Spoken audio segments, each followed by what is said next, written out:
stop now. Keep your hands up, get them in the sky for the homies that ain't making it, my folks locked down.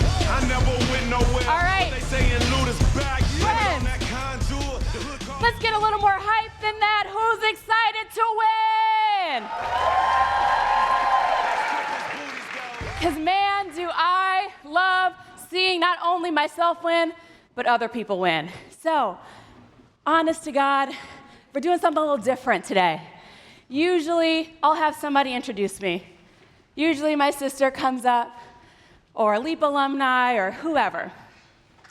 But I realized today, too many people have used their words to say things about me that I have never said about myself. So today, I decided the best person to introduce them was me, because I knew me best. Period. And sometimes we get to take our voices back, take our words back, and do what we came here to do. So today, we're going to copy genius. So, who is she? You've seen me, we've talked about it. Maybe you had a room issue, maybe you had some questions. But who is she? Let me start by saying all of these things are just pieces of me.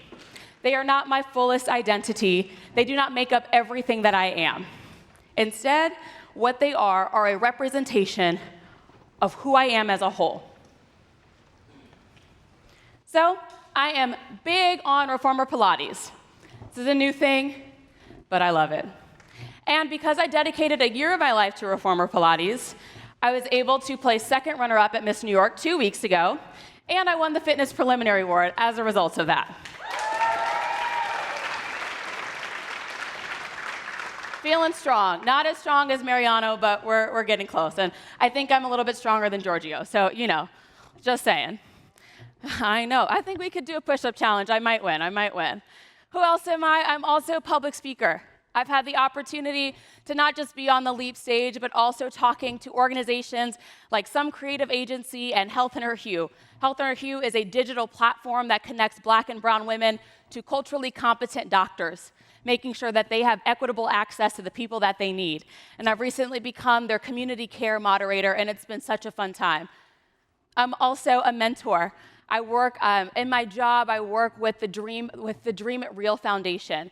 We work with young adults, giving them the opportunity to make their dreams a reality. I also am an unofficial babysitter. I will hold everybody's baby all the time. Even tomorrow, Marty will be here. I'm gonna hold her baby because that's just what I do. I'm also a mentor to little girls as well. My year as Miss Manhattan while I was competing for Miss New York was being surrounded by young girls this age. And this is me talking to a Girl Scout troop in Brooklyn, New York. I also work for Coach. I have been at Coach for almost 10 years now. I started when I was 19 years old, and I worked as a part-time seller, and then I moved now into my corporate role about 3 years ago. And we'll talk through the story and about how Copy Genius allowed me to be where I am today. I am also a daughter, and I am a sister to two wonderful and amazing girls. One you've already met, Coach Aria, and our other sister, Anaya, and my parents, Todd and Toy. My mom is here. Hi, Mom. And my dad you guys will meet him on Thursday, so super excited. He'll also be a mentor on Friday. I'm also a headshot aficionado. I have a headshot for everything. This is a recent one I took, so I felt like I'd show it to you. But that's who I really am. I am too loud. I am too much. I am too passionate. I am too intimidating. I am too insert whatever you want to put. Because so many people have told me lies about myself because it made them feel comfortable. But yet they forgot to say one thing, that I am Andrea Littlejohn. That has always been my name. That will always be my name. And no matter when people put another adjective after the what I am, I come back to one thing. I am Andrea Littlejohn. And today, not only am I going to help you copy genius, but I'm going to help you reclaim your I am. Because whoever took the rest of the adjective from you, I'm here to give it back to you. It's easier to copy genius than to create mediocrity. Nobody wants to create mediocrity. As a matter of fact, most everybody in this room, when Forbes was speaking, said that they wanted to be successful. And they all define success in different ways, right? A lot of it being money, maybe family, maybe a job.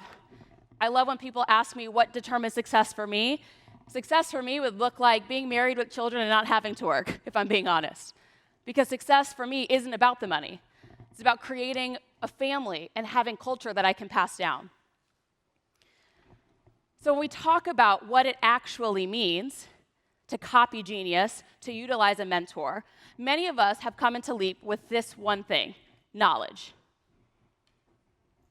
And knowledge is great, because knowledge says that you've listened, you've received, and you've processed. But something's missing. And often what I find is that people don't know their next step, or they're afraid to take it. So, who, just by a show of hands, if I was like, hey, I have $5, who would want $5? Right? Like most of us. Why? Because it's money. Or it's something that we have, maybe we don't have, we're getting more of, correct? So if I said, I have $5,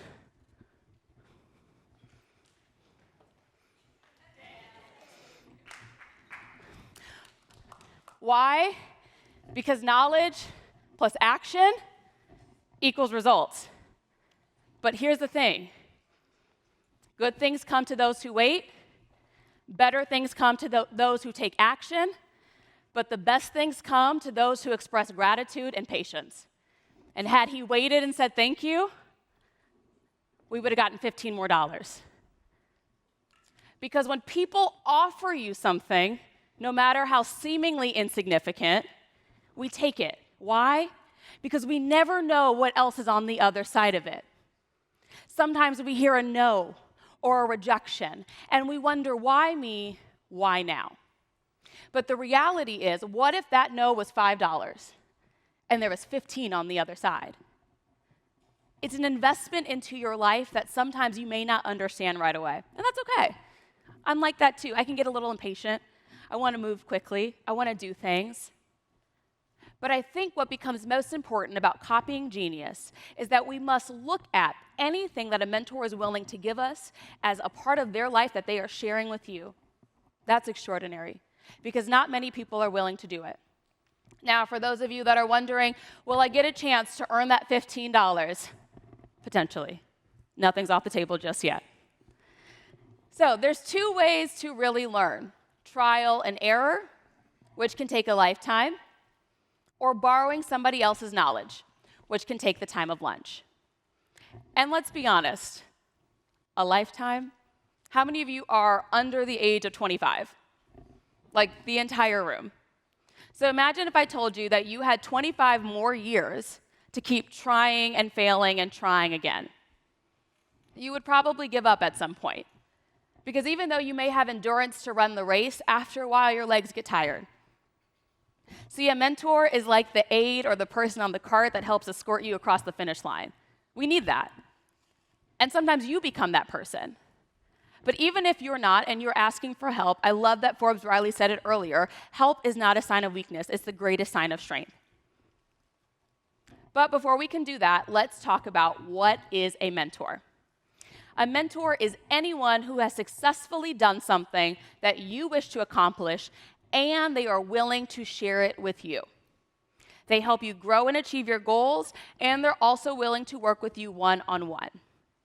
Which means that a mentor is not a teacher. As wonderful as teachers are, they have to step out from behind their desk and guide you through a process and see your interests as a priority.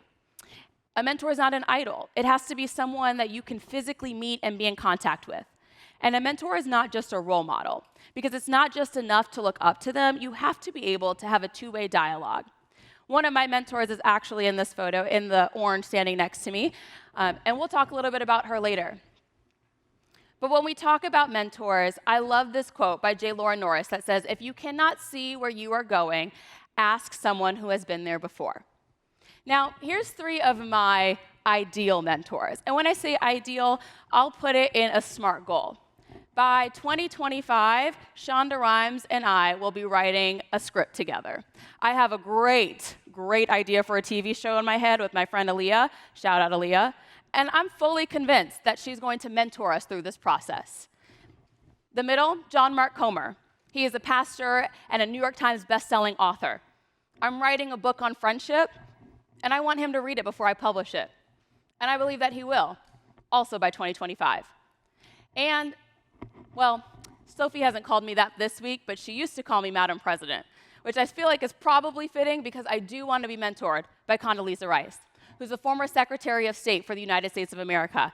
Why, you may ask? Because one day I will be running for Congress, and you do need a good mentor to make sure that you're doing it ethically. But mentorship is not just about somebody coming to you and giving you advice. See, I'm going to take you on a little bit of a journey through my life to talk about mentorship in a way that is hopefully not boring. But I'm going to give you a challenge. The moment that I get too boring, I want you to raise your hand, and I will drop and give you 5. Sound good? Maybe that'll keep you a little bit engaged. So we're going to tell this like a 3-part play. Act 1, Scene 1. From 5 years old, any teacher that had authority over me or spoke to me loved to tell me a couple of things. She talks too much. She's a lot. She's not as smart as she thinks she is. She will never amount to anything in her life. That was told to me my junior year of high school by my AP English teacher in front of my entire classroom. He told me that I would never be somebody, and I argue that today, not only was I somebody at 16, but I'm somebody now. And you see, I questioned my self-worth and who I was. I thought things would get better my senior year, but I won homecoming queen. And most of you would be thinking, that's so amazing. You won homecoming queen. Plot twist, the whole audience booed me. My life sometimes resembled a Lifetime movie. See, even about 12 years ago, I was applying to colleges. I applied to a handful: University of Oregon, Arizona State, Texas Tech, and the University of Southern California. I got accepted into all of them, but the very one of the stage that I'm standing on right now. Look at how life works.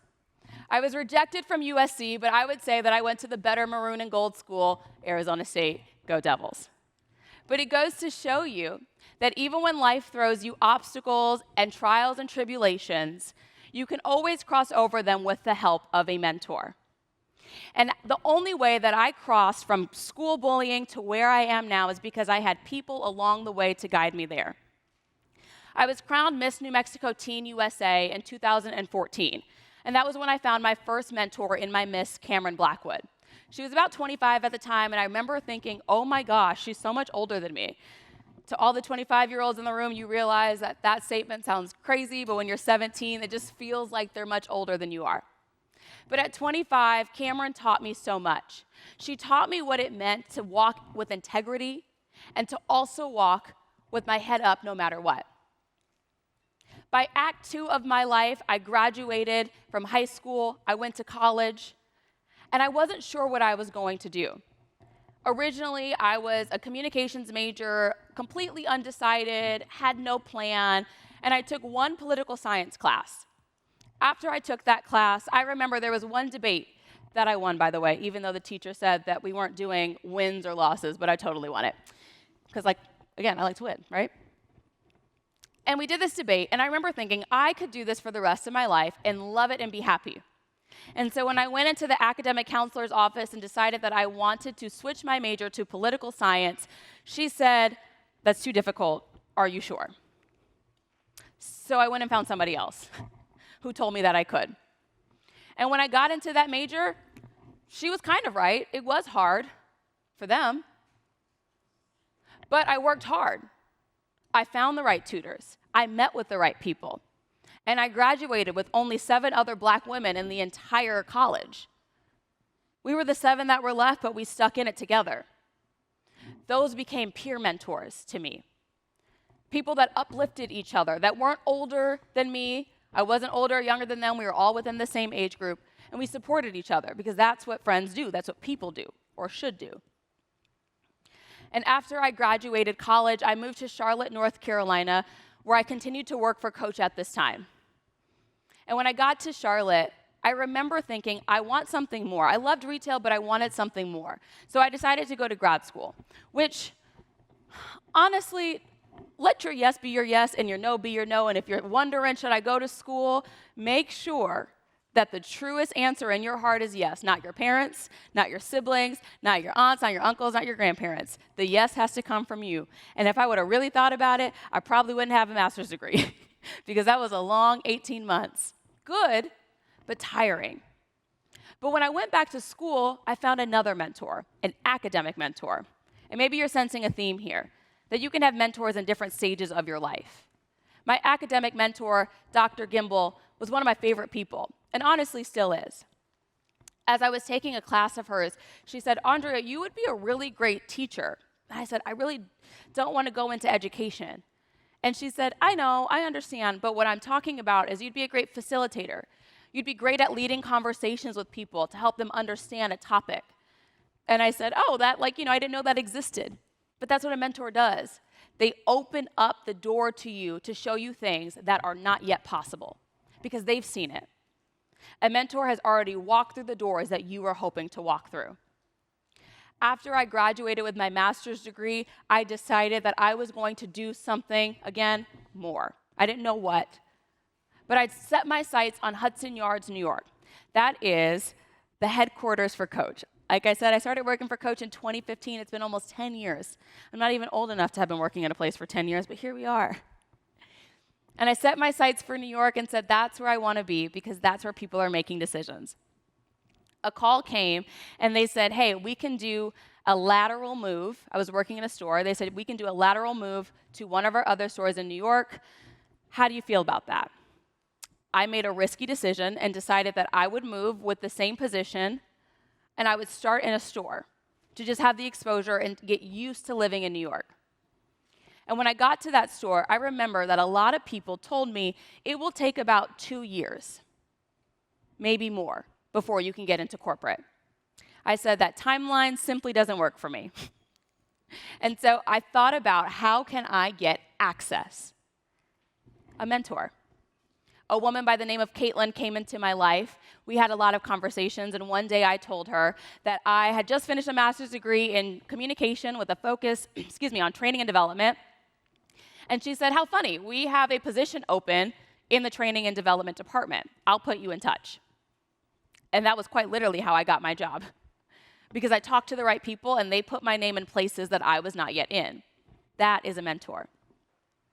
And now what I would say is act 3 of my life, working in my corporate job, working in my church, discipling and supporting other people, I'm still being mentored to this day.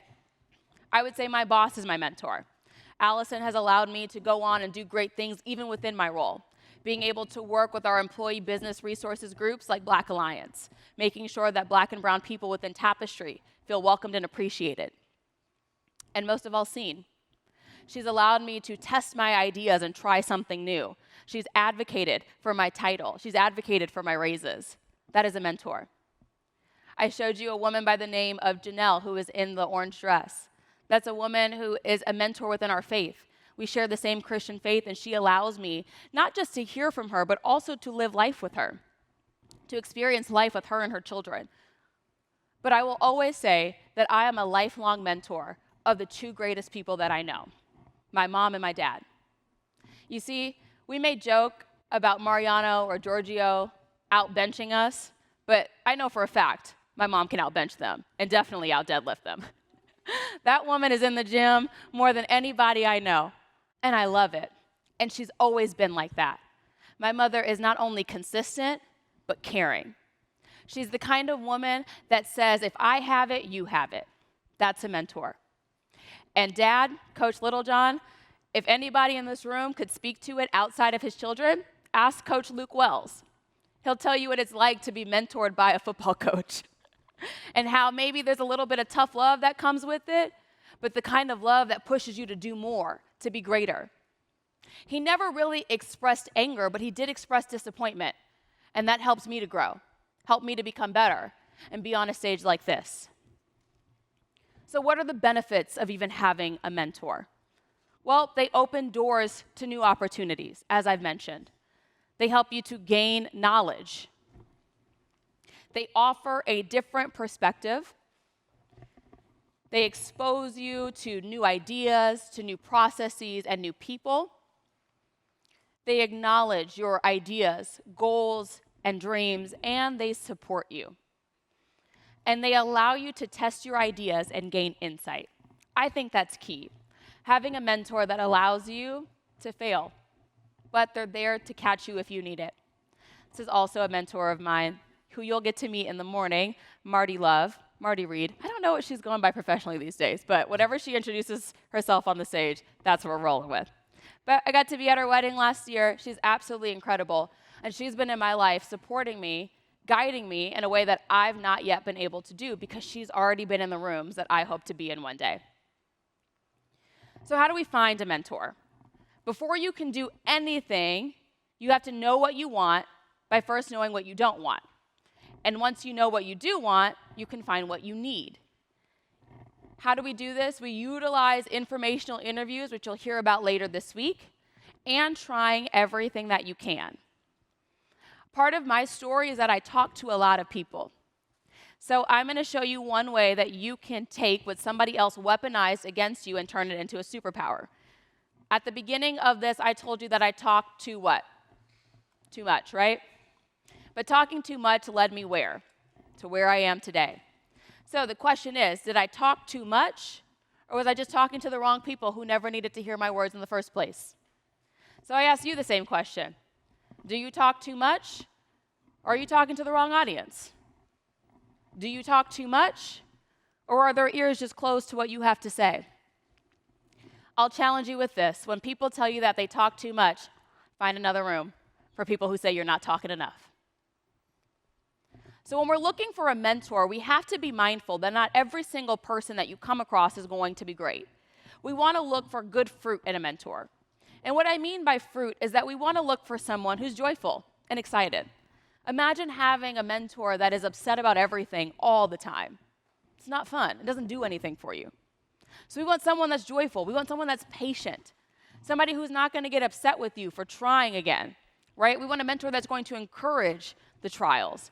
We want a mentor that's going to encourage you to do more and to go further. We want a mentor that's genuinely kind, somebody who actually cares about what it is that you seek to do, and a mentor that has self-control. I've seen experiences of people having mentors where their ideas got ripped off by somebody. Use your discernment. So if we have good fruit, we also have bad fruit. And bad fruit would look like somebody who's full of pride, somebody who's selfish, and maybe doesn't want to give you any of their time.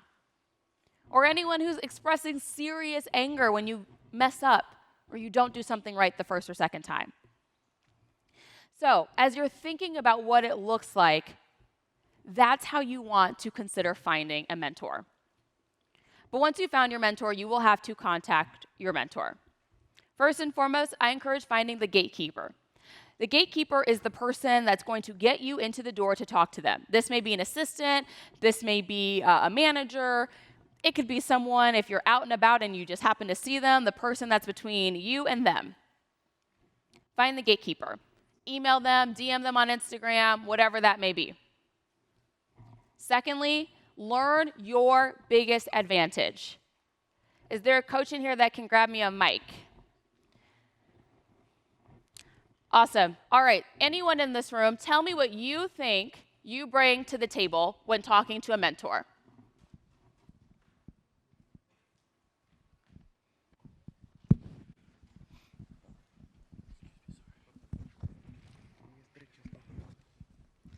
One thing you can bring to the table is lots of opportunities. For me, I was deciding on which school I wanted to go to, and one thing I want to do is chiropractic. So when considering what I wanted to do, I found a mentor in the areas of the field I want to go to in each area, I guess. And so like at Newburgh, at George Fox University, I was able to find a chiropractor who's actually a professor at the chiropractic school I want to go to. And right now I'm currently setting up a mentorship, and all I had to do was ask. All you had to do is reach out, be the kind person, thank you for their time, just like what LEAP teaches you in order to get that opportunity. My sister, I taught her all the stuff from LEAP. She hasn't gone. I want her to come. But she asked, and now she's a chiropractic assistant, and it's only her sophomore year in college. So So it's like you can make things happen as long as you ask and take advantage of the opportunities that it provides. Come get your 5.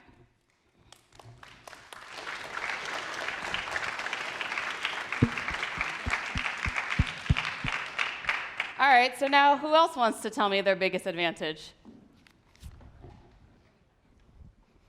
Carson, pick your favorite.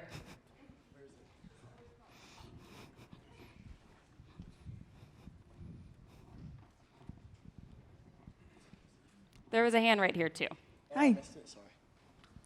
What I bring to the table is curiosity. I'm always willing to learn, whether it's not in my position, such as biology. Sometimes I'll go up to a lawyer and ask them, hey, how's your job? What do you do? And they'll break it down so easily. I met this person. This is my 5th year in LEAP. So my first year, I was online, and I met an amazing lawyer. He said he's a lawyer for kids. His name is Mr. Freeze. And I'm still in contact with him to this day, talking about what he's doing and how he's still a lawyer for kids. He'll tell me about the wars he's been, because he's also a veteran. And I still kind of like the job that he does, but I'm really more into biology. But we still keep in contact, and it's cool. I'm kind of siding with him. I love it. You don't have to have everything in common with a mentor. That's really awesome.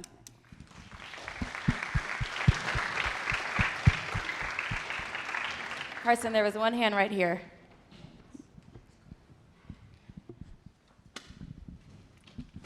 What do I bring to the table? What do you bring to the table? I think you have to bring just being a hard worker, because if you're not a hard worker, how do you want somebody to help you if you don't want to help yourself? That's what I believe. What's your name? Jalen. Jalen, give me the number 1 answer. Because a mentor relationship is only as strong as you are. That is what you bring to the table. Here's 10.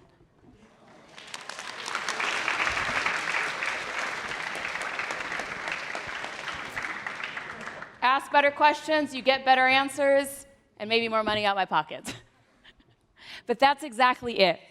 Your biggest advantage is that you will help keep the relationship going. Another big advantage that you have is time. Your mentors may not have the time to always reach out, to always be on top of it, but you do. And lastly, when you contact your mentor, Mackenzie alluded to this, just ask. Even the most unattainable mentor or person can become a mentor if you ask. Like I said, I'm convinced Shonda Rhimes will be my mentor. And I'm actually a lot closer to her now than I thought before, by way of somebody that I met because I was talking, again, too much in an Uber. But it worked out for me. So what is it like to meet your mentor? Take them to coffee or to tea or maybe to breakfast. But be sure that you eat before you go. You don't want to have food in your mouth or be eating while you're trying to answer a question. Be presentable. You may not be in the exact same field as your mentor, but I encourage coming as your best self. Again, use your discernment on what that may actually look like, but it's totally fine to match the energy of the person that you're meeting. Know what they do and who they are before you meet. Take time to really deep dive on this mentor. Look at their website, their Wikipedia, their IMDb if they're an actor or an actress. Look at their Instagram or maybe their TikTok or anything else that could be available. And then have an answer to tell me about yourself. How many of you clam up a little bit when someone says, tell me about yourself? I don't like this question. And I also have to answer it a lot. If you ever competed in pageants, you know that they love to ask, tell me about yourself. And then all of a sudden, even though you occupy your whole body, you forget who you are. So I'm going to give you a formula to telling people about yourself, okay? Number 1, your name. Don't forget it. It's so easy to forget. Don't forget your name. Number 2, if you're in school or you've just graduated school, indicate what grade you were in or what grade you're going into. If you're in college, you can indicate what you're currently studying. The third part of that formula would look like what you are currently doing. Pick one thing and know your audience. So if I'm talking to a room full of doctors, I would lean into my communication research on what it looks like to communicate with Black women. And lastly, end with the most interesting fact about you that will leave them wanting more.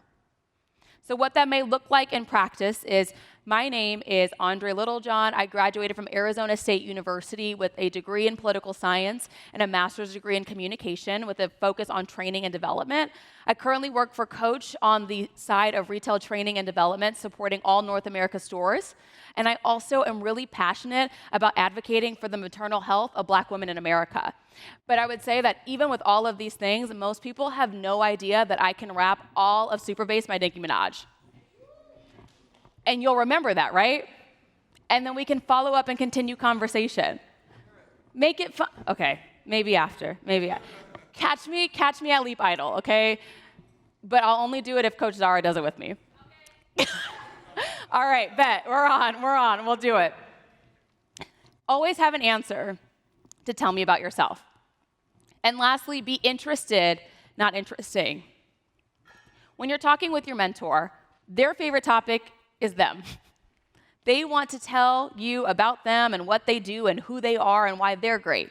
So continue to ask follow-up questions. Ask why, ask how come, ask when, ask where, ask what next. Be interested in them. And when they do ask you a question about yourself, take the time to turn it back over to them. This is for you to learn about them. This is also an opportunity to be used like an informational interview. And again, you'll hear more about this later. But to decide if this is even a field or a person that you want to meet with or that you click with at all. And so after that, you have to follow up. Send a handwritten thank you card. That was mentioned earlier today. Or shoot an email. Always keep the relationship open because, again, a mentor relationship is only as strong as your follow-up. And then constant contact. The ball is in your court. Do not expect them to shoot their shot. They don't have time. If you're looking for great and extraordinary mentors, they're going to be busy, but they're making time for you.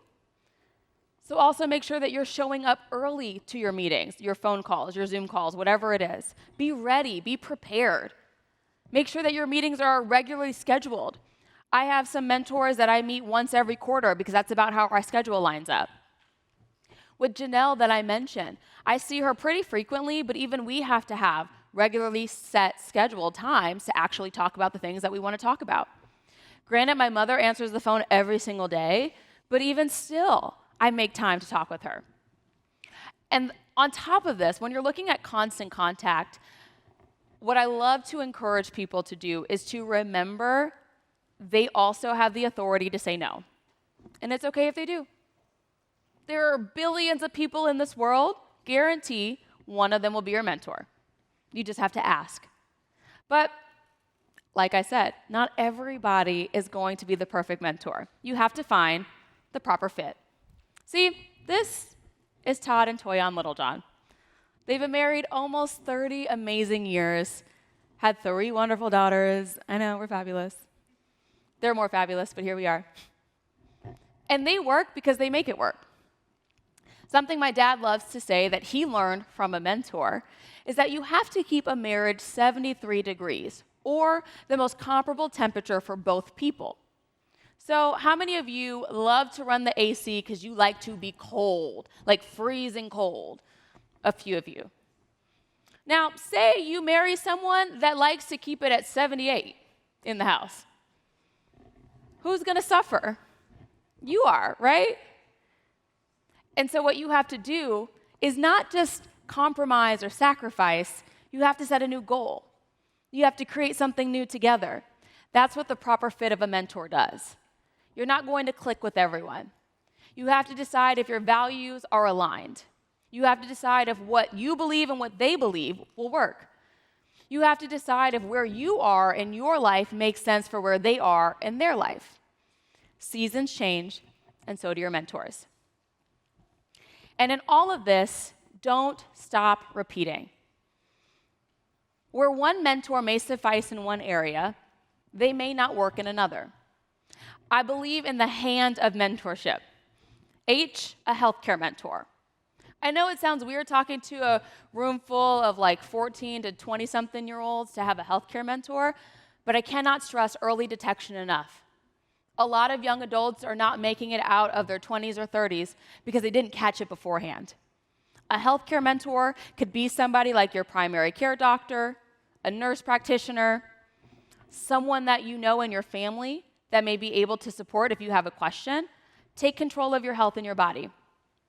An academic mentor, even if you've already graduated from school. An academic mentor is great because they keep you apprised on all the things that are available to you in your field of interest and study. And while you're currently in school, talk with your academic advisors, talk with your professors. Maybe there's a peer mentor that you can work with. N in hand would be a niche focus, the thing that you're most interested in. Maybe you're a tennis player, or maybe you're like me and you really want to learn how to embroider. I took a free embroidering class at the library one time, and now I want to embroider everything. And I took it with a bunch of 80-year-old women. But let me tell you, they shaded me, and they told me how to be better at the same time. And that was great, because that's the kind of mentorship I need, as someone who said, baby, that's not how you do that, but let me help you. That kind of mentorship works for me. That's a niche focus that I have. In D, in hand, is development, whether it's personal or professional. This could be finding someone in the exact field that you want to go into. This could be looking into whatever faith that you believe, finding someone who identifies the same as you. So you don't just need one mentor, you need a handful of mentors. But when we're looking at the H, A, and D, I want you to think about the me.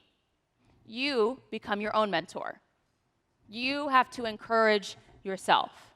You get to look at yourself in the mirror and say, yes, I can. Yes, I will. Yes, I must. Because you're extraordinary. And not only are you extraordinary, but we need you. How many of you still have a dream? And how many of you, with that dream, know that there's maybe one person that can help you get there?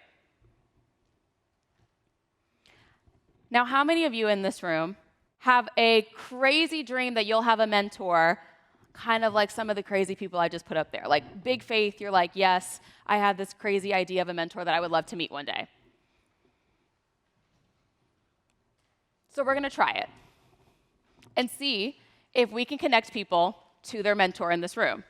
My dad loves to say that you are only one person away from knowing the world, which is true. You really are. And we also have this thought here at LEAP that you are 7 circles away from meeting just about anybody. And we're going to put that into practice to see if it's true. And if it's not, then maybe we'll have to move it to 8 or 9 circles next year. But for the most part, we're pretty much 7 circles away. So for fun, we're going to test this hypothesis today. I pulled some random names, so I'm going to call these people up. They have no idea that I'm calling them, except for the coach. Is Sophia in the room? Yeah, you come up on stage. Carson, do you have a mic for her?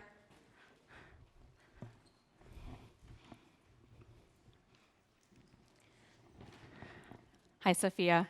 Hey, Andrea. How are you? I'm good. How are you? Good. Okay. Who in the world would you like to meet?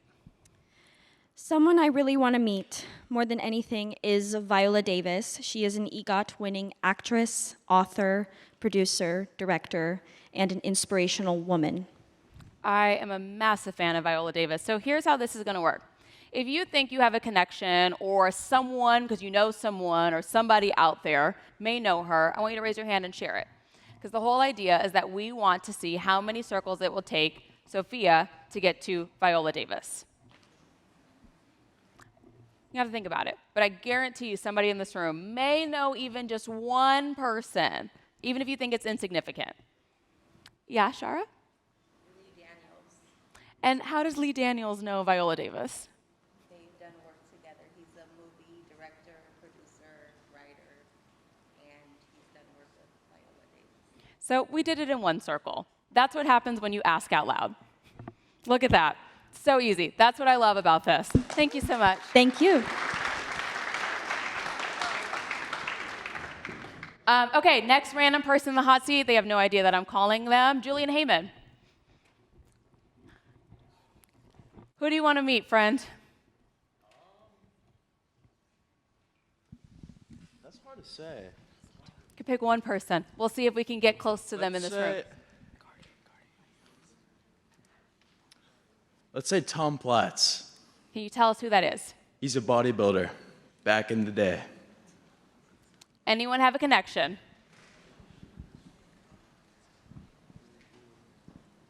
Brandon, are you standing up because you have a connection? No, I just gotta go. Okay. Christian? I worked with Arnold Schwarzenegger's makeup artist. Hey, that's a connection. Pretty dang close. Anybody else? What's your name? Jackson? A manager at your gym knows another bodybuilder? Honestly, two pretty good connections if you ask me. I would say take them up on those offers. All right, and now one final person who wants to see if we can connect them to their dream mentor. Anyone can raise their hand. I don't have any more money, I'm sorry. Oh, Aria? Okay. Who? Michael who? Michael Voltaggio? Voltaggio. Oh, on the Food Network channel? Thank you. Okay. Please. Anybody have any connections to the Food Network channel? Or Michael Voltaggio? Say his name again. Michael Voltaggio. Anyone have a connection? Who? I see a hand. Yes.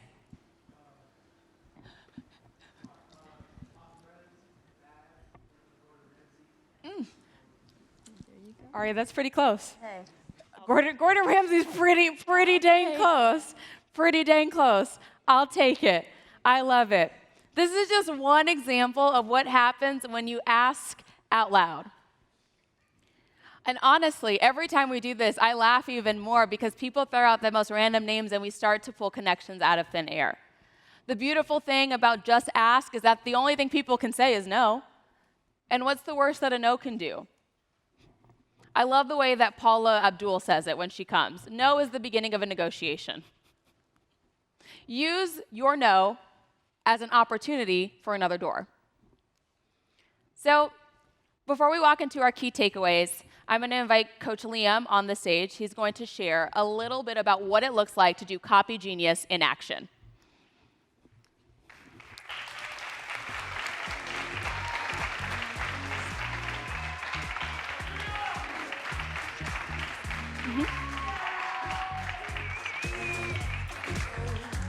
All right. Hi, my name is Liam. And Copying Genius, my specific field that I'm interested in is the culinary arts. And so Copying Genius in the culinary arts field is not merely about replication. It is actually more about honoring creativity, respecting tradition, and embracing innovation. Outside the kitchen, when I'm in my home, I'm looking up recipes, techniques to use in my various apprenticeships or stages. And that's really what Copying Genius is. It's just finding something from the world's best and trying to find a way to use it to make your life a little bit easier or try to achieve a next goal. And another way this has affected my life is with Dr. Bill. Last year, he said the same story of him shadowing the 3 dentists and trying to find the best bits of each. And I really took that to heart, and I copied Bill, copying them by finding the 3 best chefs in my area, in my community, and asking for an apprenticeship or asking for a stage so I can just find, kind of the best ways to talk to them and just watch them cook for a few weeks. And yeah, that just really inspired me, and it helped me narrow my focus from just cooking in general to being a French patisserie, more involved person, So that was kind of just how specific it can make you enjoy. I don't think so. Sorry, kind of stumbled at the end. That's okay. That's okay. Thank you. Thank you. Sorry.